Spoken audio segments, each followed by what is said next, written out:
ஐஃபோனோட camera Chandramukhi மாதிரி ஆடுற சம்பவத்தை கேள்விப்பட்டிருக்கீங்களா?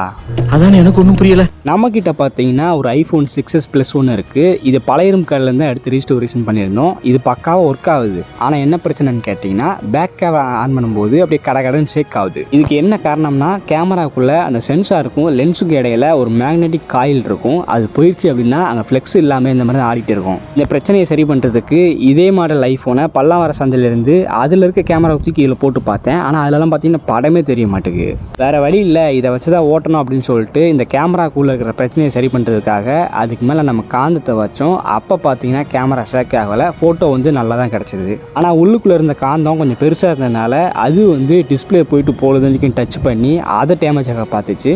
அதனால் அந்த காந்தத்தை தூக்கி போட்டு நம்ம காதில் மாட்டுறோம்ல இயர்ஃபோன்ஸ், அது உள்ளர பார்த்தீங்கன்னா ஒரு குட்டி காந்தம் வச்சுருப்பாங்க.